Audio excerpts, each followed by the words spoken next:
Amigos, nos acompaña hoy en esta consulta el doctor Wally Abreu. El doctor Wally Abreu es urólogo con el que estaremos consultando sobre todo lo que tiene que ver sobre cáncer de testículo, cáncer de próstata y esos tratamientos y procedimientos. Bienvenido a Consulta Participativa, doctor Abreu. Muy buenas tardes, Hopperman. Placer, como siempre, estar con ustedes por acá.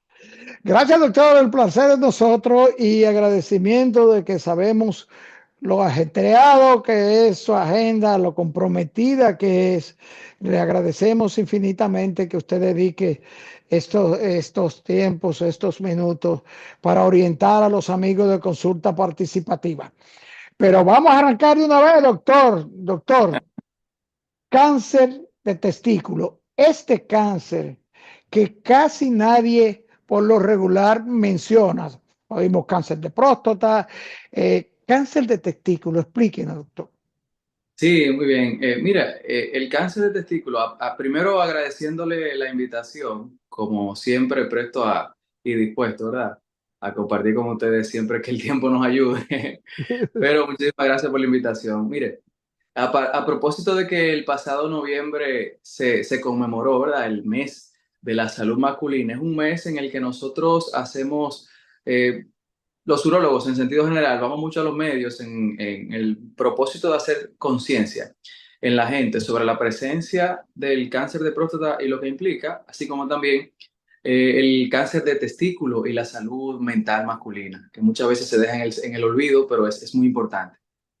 Entonces, el cáncer de testículo, aunque no es un tumor muy común, es un prácticamente, digamos que supone el 1 al 2% de los tumores testiculares, de los tumores en hombres, en sentido general, pero sí es muy común y es la neoplasia o el tumor más frecuente en pacientes entre los 15 y los 35 años.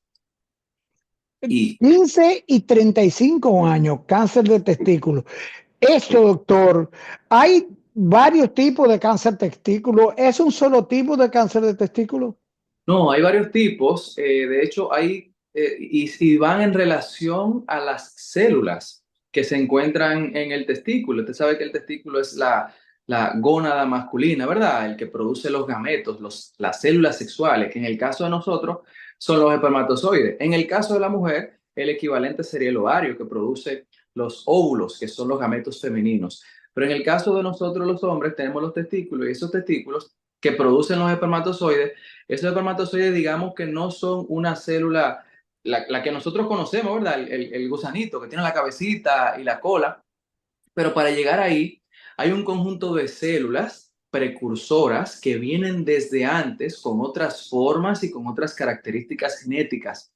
De manera que hay un conjunto de células, digamos que con rango definido, del raso, el cabo, el sargento, el coronel, etcétera, hasta que llega al general, que sería el espermatozoide. De manera que el tumor testicular se va a producir por alguna de esas células en esas diferentes fases de maduración, así como también de otras células que producen una especie de casa o de estroma en la cual descansan las demás y se maduran.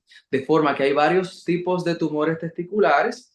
Dentro de ellos, bueno, si lo clasificamos, ¿verdad? En grandes rasgos, células germinales y células no germinales. Eh, Testículos. Son dos testículos. Así es. ¿Cáncer de testículos o cáncer de un testículo, doctor? Sí, normalmente el cáncer testicular se produce de forma unilateral, aunque existe un porcentaje menor de pacientes que sí pueden presentar tumores en ambos lados, pero es la menor proporción afortunadamente. ¿Cuáles son los síntomas del cáncer testicular, doctor? Muy, muy interesante e importante esa pregunta, principalmente por las personas que nos siguen que no son médicos, que sepan que los tumores de testículo normalmente no generan sintomatología, no se siente nada. Usted siente que está bien y usted pudiera tener un tumor testicular y principalmente si usted está en el rango de edad, ¿verdad? De mayor frecuencia diagnóstica, entre los 15 y los 35 años. Por esa razón, nosotros normalmente instamos a la gente a que, como por ejemplo en el caso de las mujeres, se hacen su autoexamen de mama, en casa, frente al espejo, se evalúan, ¿verdad? En el caso de nosotros los hombres, por lo menos hacerlo quizá una vez a la semana, cuando nosotros nos bañamos, ¿verdad? Que es en el momento en el que estamos más expuestos, pues tocarnos el testículo, sentir la forma, que es una forma como si fuera de una especie de huevo, ¿verdad? Y sentir las estructuras que ahí normalmente se encuentran, familiarizarnos con nuestro testículo. De manera que si en algún momento, por ejemplo, nosotros sentimos algún bulto o alguna estructura, ¿verdad? Que no hayamos visto o sentido en otras ocasiones, pues que nos llamen a la atención y que podamos quizá ir al médico. Algunos pacientes presentan tumores de testículo y pueden presentar alguna sensación de peso en el escroto, o sea, en la bolsa. O en otras ocasiones, por ejemplo, los pacientes pueden presentar alguna molestia testicular. Esa molestia testicular puede ser leve o puede ser incluso una molestia testicular importante que haga al paciente ir al médico. ¿Por qué? Porque los tumores de testículo muchas veces se producen unos microinfartos en el órgano, ¿verdad? Y eso genera un episodio de dolor importante. Hay algunos pacientes que pueden presentarse con ginecomastia, es decir, hombres que tienen las mamas un poquito más grandes de la cuenta, que muchas veces dicen, no, fulano, que tú estás gordo. No, no, no, no, no, tienes que evaluarte, porque puede ser un síntoma de presentación. No es lo más común, pero puede presentarse.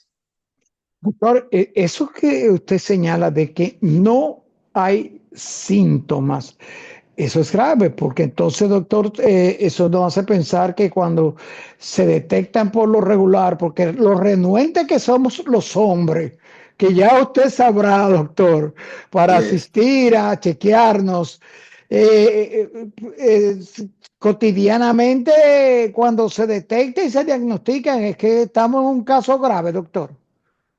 Fíjense que eso pasa con cierta frecuencia. El hecho de que nosotros seamos renuentes a evaluarnos y que quizá no seamos curiosos en alguna cosa, ¿verdad? Puede hacer que la enfermedad se retrase, o sea, que se retrase el diagnóstico, digamos, y que la enfermedad pueda avanzar. Y eso es un factor que permite que la enfermedad pueda quizá hacer metástasis. Y es una de las principales razones, ¿verdad? El hecho de que no nos evaluamos, el hecho de que no vamos al médico de forma con cierta frecuencia puede generar los diagnósticos un poquito más tardíos. Doctor, en este caso, en la metástasis de un cáncer de testículo pudiera afectar al escroto mismo o a otras partes del órgano masculino, como la próstata. ¿Pudiera ser metástasis en una de estas partes? Bueno, si vamos al hecho de que la principal metástasis que genera el testículo es por diseminación linfática, normalmente los tumores testiculares se desplazan hacia las zonas en donde están los conductos y los ganglios linfáticos, a las cadenas ganglionares, digamos, tanto pélvicas como retroperitoneales, pero también el tumor de testículo puede tener una extensión local del tumor. Y esa extensión local, si el tumor es muy grande, por ejemplo, puede invadir la bolsa escrotal, por supuesto. Y uno se da cuenta de eso, que ya es muy evidente en el momento en el que uno hace el examen físico. Y digo yo, bueno, pero debe ser muy descuidada una persona que tenga una tumoración en el testículo tan grande que le invada incluso la bolsa y que no se haya dado cuenta o no haya tenido, ¿verdad?, la curiosidad de ir al médico para saber qué es lo que está pasando. De manera que básicamente la diseminación es a ganglio linfático, pero sí puede estar presente la diseminación en esos. Doctor, ¿cuáles son estas causas? ¿Es hereditario el cáncer de testículo como el cáncer de mama, que siempre hay una historia clínica por lo regular en el familiar? ¿Es el cáncer de testículo un cáncer de esta categoría? Bueno, pues básicamente podríamos aquí al responderle esa pregunta mencionar algunos factores de riesgo, porque hay algunas situaciones particulares que pueden predisponer a la aparición del cáncer de testículo. Una de ellas, por ejemplo, es la presencia de la criptorquidia. La criptorquidia es cuando no tenemos un testículo no descendido. O sea, parte de esa curiosidad a la que yo apelo a que los amigos que nos están viendo y escuchando puedan hacer práctica es el hecho de uno evaluarse y darse cuenta de que son dos testículos. Cuando usted ve que nada más hay un solo testículo y a usted no lo han operado, pues probablemente haya un testículo que no haya descendido Y en la medida, ese es un testículo criptorquídico, y eso lo ideal es evaluarlo desde el nacimiento del niño o dentro de los primeros días o mes de nacido. ¿Por qué? Porque esos trastornos se pueden manejar y se pueden tratar de forma casi que inmediata y disminuir el riesgo de que esos pacientes tengan ese testículo no descendido durante mucho tiempo y que eso a su vez aumenta el riesgo de padecer algunos tumores testiculares. ¿Por qué? Por algo muy sencillo, los testículos o las células germinales del testículo necesitan una temperatura especial para madurar. Usted se da cuenta que cuando usted se mete en una piscina, la bolsa como que se le recoge Sí, y cuando sí, hace doctor. mucho calor, la bolsa como que se suelta un poco. Eso es debido a que el cuerpo es tan inteligente que si la temperatura en el exterior es muy muy disminuida, digamos, que hace mucho frío, pues el testículo, la bolsa pega los testículos al cuerpo, ¿verdad? Para mantener esa temperatura óptima que necesitan esas espermatozoides para madurar. De manera que si tenemos una criptorquidia, esos testículos están expuestos a una temperatura durante mucho tiempo que es inadecuada y eso puede generar el riesgo de producirse tumores testiculares. Otras cosas, por ejemplo, son los factores hereditarios, digamos que se han asociado mayores tasas de cáncer de testículo en algunos pacientes, por ejemplo, gemelos, por ejemplo, si un gemelo presenta un cáncer de testículo, el gemelo también tiene, el otro gemelo tiene mayor riesgo de también padecer, ¿verdad? Este trastorno. Y también en personas, por ejemplo, que tienen familiares directos, como un hermano, ¿verdad? Que ha tenido un cáncer de testículo, se ha asociado a un aumento en la probabilidad de padecerlo. Y otras situaciones, por ejemplo, son algunos traumas testiculares, algunas atrofias testiculares que se pueden producir después de algunas infecciones. Y en el tiempo esos pacientes deben mantenerse en vigilancia porque se sabe que eso aumenta el riesgo de padecer cáncer de testículo. Doctor, el tamaño del testículo. Hay personas que tienen muy grandes los testículos y se notan este tamaño, este peso, o lo contrario, testículos muy disminuidos, que como dice que hay niños que nacen que no se le ve los testículos. ¿Influye en esto del cáncer independientemente del testículo no descendido? Digamos que el tamaño en sentido macro no debería ser un factor de riesgo, siendo muy estrictos en el sentido de que hay personas que tienen testículos de diferentes tamaños y eso depende mucho de su fisionomía, de la historia familiar, de que los padres tengan los testículos de un tamaño X, etcétera.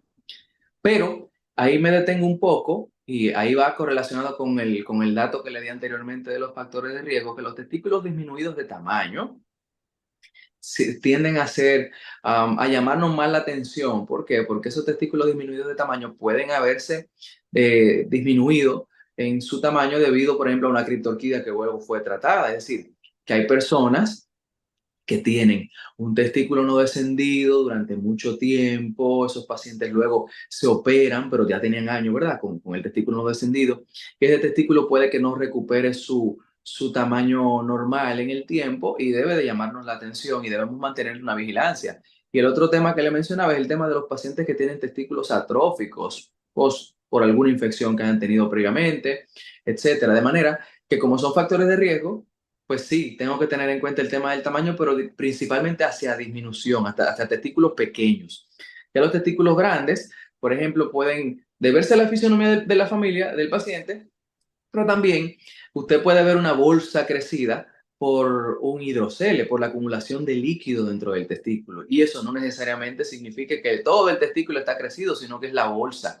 Yo pongo ahí el ejemplo, en el caso del hidrocele, como si usted tuviera un huevo. La yema sería el testículo, pero la yema está bollando encima de la clara, ¿correcto? De manera que hay personas que tienen un hidrocele, el testículo o la bolsa crecida porque tienen mucho líquido, no es porque el testículo esté crecido, porque el testículo está dentro de ese líquido. Y muchas veces uno ni siquiera lo palpa y lo siente y lo ve. Doctor, tratamiento. ¿Se puede prevenir el cáncer de testículo? ¿Cuáles son los tratamientos? ¿O el cáncer de testículo es indefectiblemente extirpación, cirugía? No, el cáncer de testículo de inicio la principal maniobra que nosotros realizamos, siempre que sea posible, es la extirpación completa del testículo, la orquiectomía radical, sacar el testículo completo de ese lado.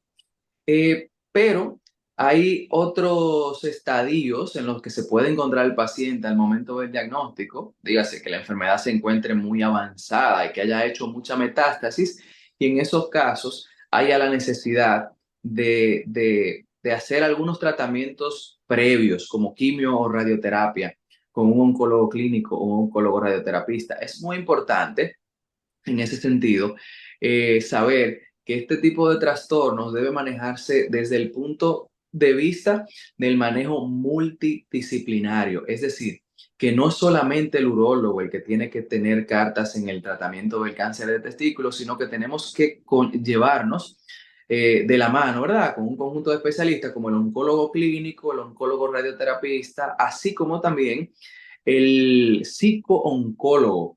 Es importante esta última parte, el psico-oncólogo, debido a que muchos jóvenes, principalmente en donde es más común este trastorno, pues pueden tener cierto aspecto, cierto, digamos, déficit en términos psicológicos, porque a cualquier persona que le digan, bueno, tú tienes un tumor, ese es un shock que uno tiene que subsanar, ¿verdad? Entonces, es importante que el psicólogo oncólogo nos haga un soporte psicológico en el paciente y nos ayude a que el paciente incluso pueda recibir con mejor calidad su tratamiento, porque cuando usted se convence, ¿verdad?, del trastorno que usted tiene y se mentaliza para sanarlo, no es lo mismo que si usted tiene una actitud de negación. De inicio vamos perdiendo. Por tanto, el psicooncólogo es muy importante en ese sentido.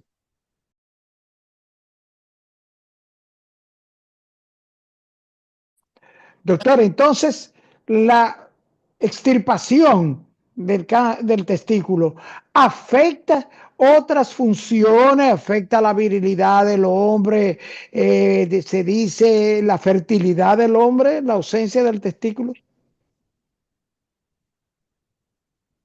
Mire, como el cuerpo es tan inteligente y ha creado, en vez de un testículo, dos, cuando se debe prescindir de un testículo por la presencia de un tumor, pues el testículo restante asume la responsabilidad del testículo que falta, tanto en términos de producción espermática, dígase que el paciente puede igual tener sus hijos después de la extirpación de un testículo, con el testículo que le queda, así como también la producción hormonal. Si sabemos que los testículos son los órganos encargados principalmente de producir, aparte de los espermatozoides, la hormona sexual masculina, que es la testosterona, pues el testículo restante debe asumir esa responsabilidad. Y lo hace sin ningún problema, ¿eh? Doctor, el cáncer de testículo, eh, hay trasplante de riñón porque tenemos dos riñones, tenemos dos testículos. ¿Hay trasplante de testículos? ¿O no? Cuando hacemos la extirpación del testículo, lo que sí podemos hacer es colocar una prótesis de testículo para que mentalmente la persona tenga sus dos huevitos allá abajo y no haya ningún tema. E incluso hay pacientes que pueden tener un poquito de complejo y eso ataca mucho esa parte, el tener una prótesis de testículo, que cuando se hace el procedimiento, pues se puede valorar el realizar la colocación de una prótesis. Pero no, normalmente no se hacen trasplante de testículo, porque es que los testículos son órganos muy personales, digamos, que producen nuestros gametos, nuestros hijos, y es el material genético de esos gametos debe ser un material identificado por el cuerpo. Si traemos cosas que no son nuestras, pues el cuerpo lo combate y no resultaría, eh, digamos, factible el nosotros hacer trasplantes testiculares. Oye, doctor, no sabíamos de que se podía colocar una prótesis Claro, testicular. claro que sí. Lógico, esto es un afecto, esto es para un efecto, ¿cómo se llama esto? Físico, de luz, cosmético. Así es. O sea, no tiene ningún tipo de función la prótesis, no Para hace nada. ningún tipo de trabajo. No, es un tema Doctor, más cosmético y psicológico para el paciente. ok, doctor, cáncer de próstata, el temido cáncer de próstata, doctor. Así Díganos, es. doctor, El, ¿cuántos tipos hay de cáncer de próstata? el cáncer de próstata, que es muy importante, es el cáncer más común en hombres hoy en día. En nuestro país no es la excepción. Es el cáncer más comúnmente diagnosticado acá. Y según datos de la Organización Mundial de la Salud, el cáncer de próstata en nuestro país se gira en torno a 4.000 y pico de casos por año. Y se registran aproximadamente 2.000 muertes por año en el país, según el Globocan, que es digamos que la división de estudio de cáncer de la Organización Mundial de la Salud. Y digamos que es un cáncer muy importante debido a que eh, si no se diagnostica a tiempo, puede presentar muchísimos inconvenientes para el paciente y también para la familia. Y al igual que como hablábamos del tema del cáncer testicular, pues es un tumor que normalmente, y ahí voy con el tema de los síntomas, son tumores que no avisan, que usted no siente, no hay una sintomatología importante. Por tanto, es importantísimo hacer sus chequeos periódicos para evitar que esa situación se vaya a más, digamos. O sea, doctor, el cáncer de próstata, al igual que el de testículo, no da aviso, pero ¿y la hiperplasia benigna o maligna de próstata? No tiene que ver con obstrucción, problemas urinarios, cuestión de erección, de calidad sexual del órgano masculino.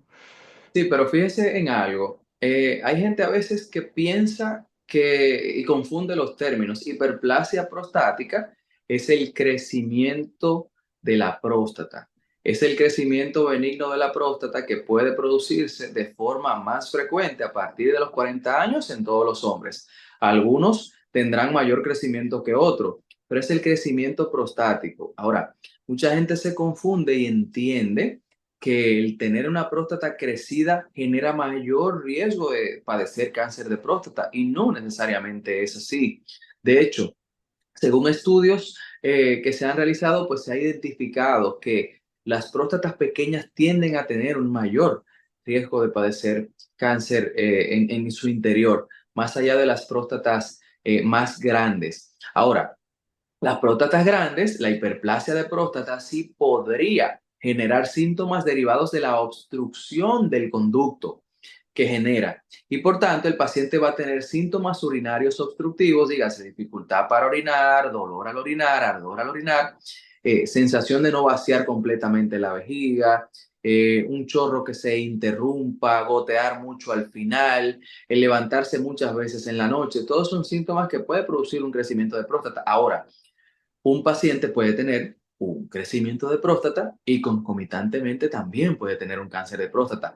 Por tanto, los síntomas como que se superponen a una enfermedad o la otra. Pero ¿cómo nos damos cuenta de eso? Yendo a la evaluación, conversando con su urólogo. El urólogo es el encargado de establecer si hay factores de riesgo que pueden generar el riesgo de padecer cáncer de próstata o si es un tema de puramente crecimiento de próstata. Doctor, entonces el famoso PSA, este análisis sanguíneo que se hace para determinar cómo está la próstata y eso, no es el análisis estrella para determinar la posibilidad de un posible tumor o un posible cáncer en la próstata. Claro que sí, pero es importante saber que el PSA o antígeno prostático específico es una sustancia que la próstata produce de forma natural. ¿Ok? Ahora, se utiliza como Mm. marcador tumoral porque existen situaciones particulares en las que el PSA se puede elevar. Es decir, digamos que es un marcador de próstata, no necesariamente un marcador cáncer específico. Dígase que en algunas situaciones, por ejemplo, el crecimiento de próstata, un proceso inflamatorio o prostatitis, ¿verdad? También personas que han sido sondeadas o que tengan una sonda en la vejiga por la uretra, personas que hayan tenido relaciones recientemente, ¿verdad? Pueden tener una elevación de los volúmenes de PSA, pero también lo puede tener el cáncer de próstata. De manera que, digamos que el PSA es una de las pruebas de laboratorio, ¿verdad? Que utilizamos para establecer la probabilidad o el riesgo de padecer cáncer de próstata, pero no es la única, digamos, aproximación diagnóstica, debido a que el examen físico es como la otra pata. Digamos que si tenemos una bicicleta, la goma de adelante es una y la goma de atrás otra, pero si a usted le falta una de las dos gomas, usted no puede andar. De manera que tenemos el tacto rectal, que la gente tanto le tiene miedo, pero es un procedimiento, una evaluación física que se hace en la evaluación inicial, ¿verdad? De un paciente mayor de 40 años. Y es un chequeo sencillo, que digamos que tiene una duración de algunos 3 segundos, cuando mucho 5, en el que nosotros palpamos la próstata y nos damos cuenta de la consistencia de la próstata, de la presencia o no de alguna zona dura, de algún nódulo prostático, si hay dolor a la evaluación. Eso nos ayuda a nosotros a identificar si el paciente tiene una inflamación de la próstata, que también puede elevar el PSA.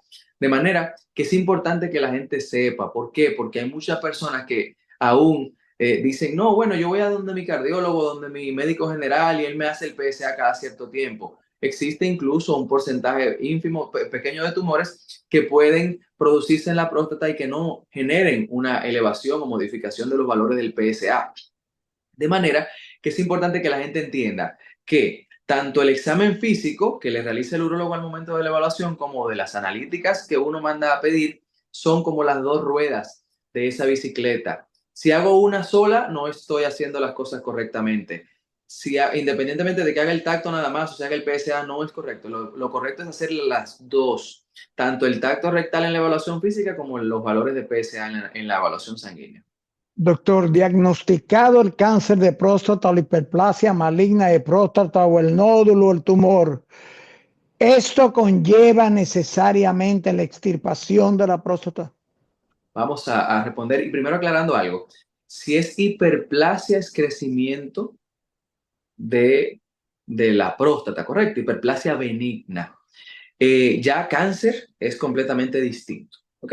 Hay hiperplasia de próstata y hay cáncer de próstata, para que tengamos un poquito de aclaración en ese sentido. Ahora, una vez diagnosticado el cáncer, dígase que sospechamos el cáncer, ya sea porque hicimos un tacto rectal y en la evaluación vimos que el tacto era sospechoso, o ya sea porque en la evaluación no hay un tacto sospechoso, pero tenemos la elevación de los niveles de PSA y que pedimos una biopsia, que es importante que la gente sepa que la única forma de diagnosticar un cáncer de próstata es por medio de una biopsia, que se hace tomando unas muestritas de la próstata y que se valora por un patólogo.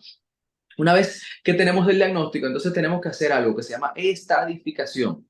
Tenemos que hacer el estadiaje, identificar en la etapa clínica en la que se encuentra la enfermedad.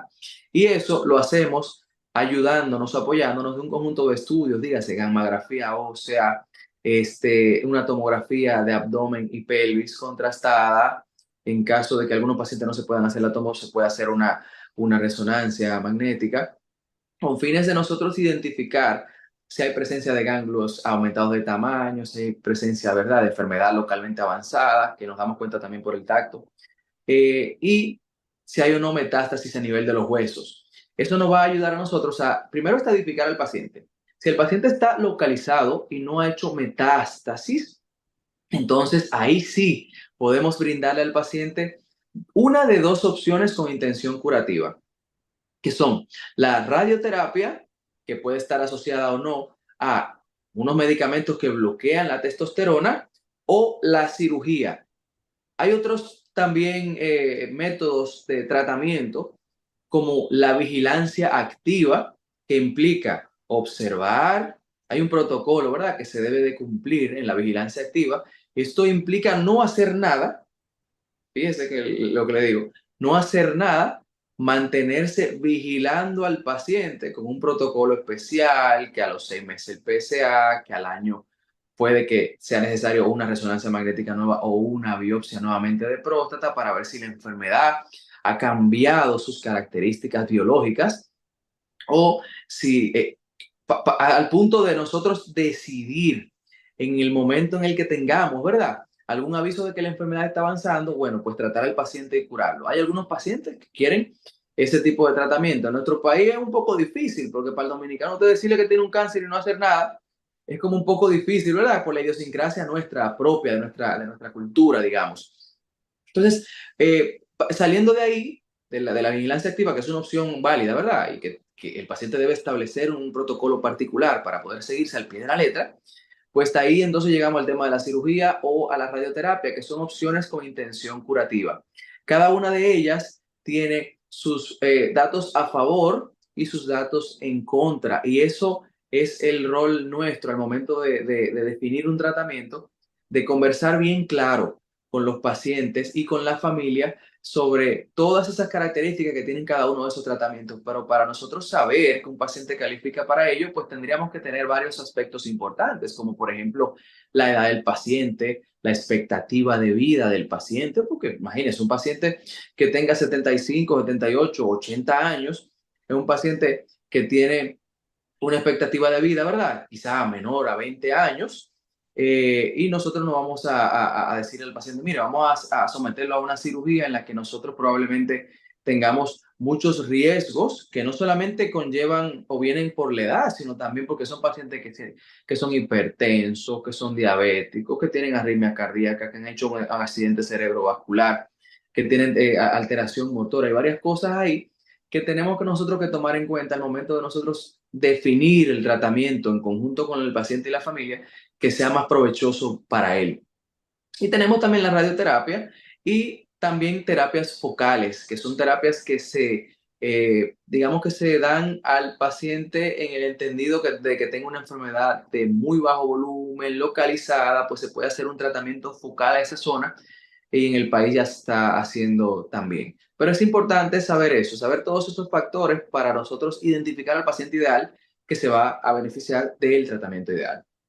Sí, doctor, y entonces esos tratamientos que usted señala focales deben ser costosísimos, porque que realmente son tratamientos largos y los seguros, las ARS con las coberturas son muy recelosas, ¿no? Yo diría que ese sería uno de los principales, digamos, desventajas que podríamos tener en el momento, de que son tratamientos como son con cierto nivel de novedad, pues las ARS normalmente no tienden a cubrirlos y por tanto eso sería como una especie de escollo que evitaría que algún paciente que sea candidato a ello pues pueda hacerlo. Tiende a salir un poco caro por el hecho de que las aseguradoras no lo cubren. Todos los tratamientos oncológicos son tratamientos muy caros, la verdad. Por eso uno siempre le recomienda a la gente que si no tiene la posibilidad de tener un seguro privado, que por lo menos busque su cédula, ¿verdad? Y vaya a una estafeta de Senasa, por ejemplo, y conseguirse su seguro subsidiado. La gente a veces no le da importancia a eso, pero independientemente de todo, si la gente a veces dice, bueno, pero yo no tengo ningún seguro, Senasa subsidiado es lo mismo que no tener nada. No, no es así. Porque si usted tiene una enfermedad catastrófica y usted no tiene una cobertura por cualquier ARS, así sea Senasa subsidiado, pues usted probablemente va a tener que costear ese tipo de tratamientos.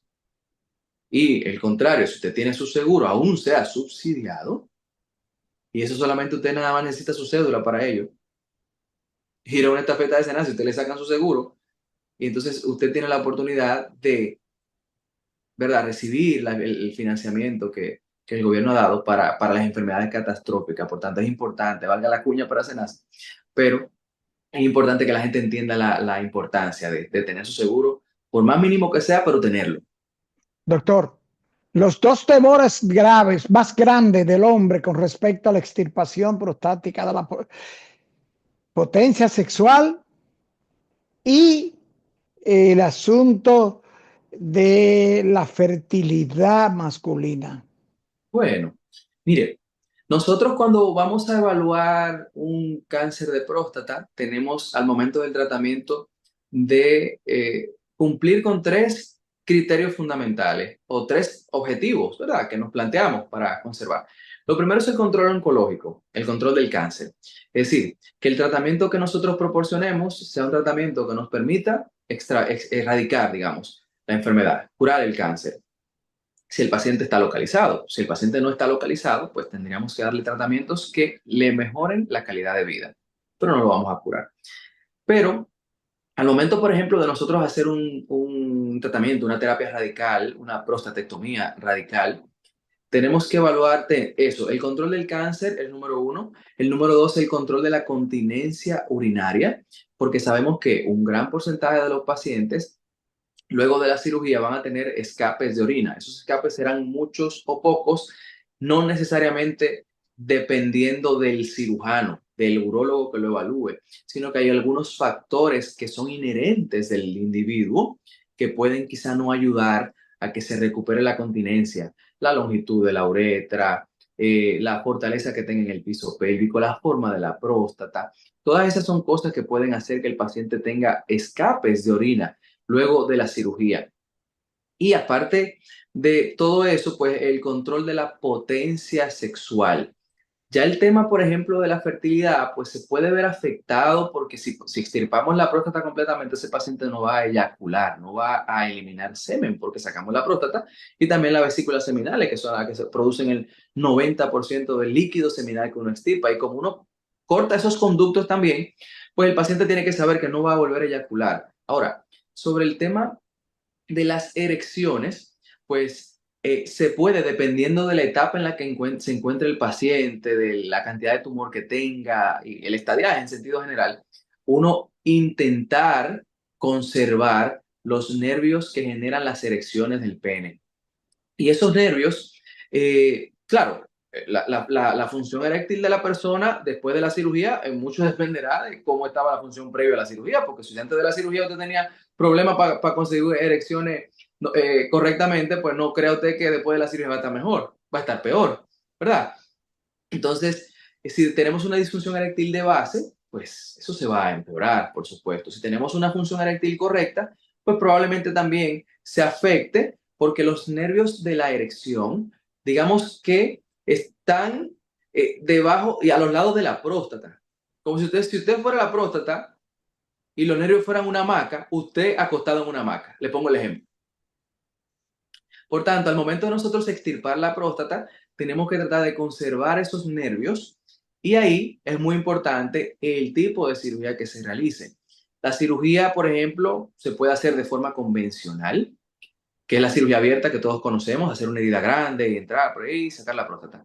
Tenemos también la cirugía mínimamente invasiva, dentro de ella la que nosotros realizamos, que es la cirugía laparoscópica avanzada, que es una cirugía que la gente le mal llama láser, porque la gente entiende que lo mínimamente invasivo implica que utilicen un láser y no necesariamente utilicemos un láser, pero sí se hacen heridas con muy pequeñas, de medio centímetro o 1 centímetro máximo, y por ahí nosotros entramos una cámara y por la cámara entonces vemos las estructuras internas con mayor tamaño y nitidez.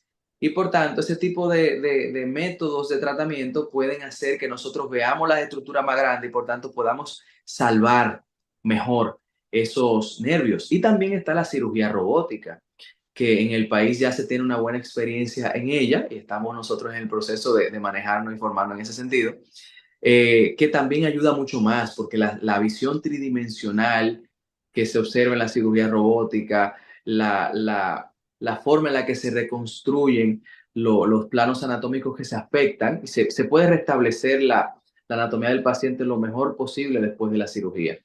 Entonces, es importante tener en cuenta todos esos factores porque todos ellos van a ayudar a que nosotros, en un paciente que tratemos por cáncer, pues podamos lograr esas tres objetivos que tenemos al momento del tratamiento, sin dejar de lado que el control oncológico es lo más importante. Yo le digo a veces a mis pacientes, bueno, al muerto no se le para,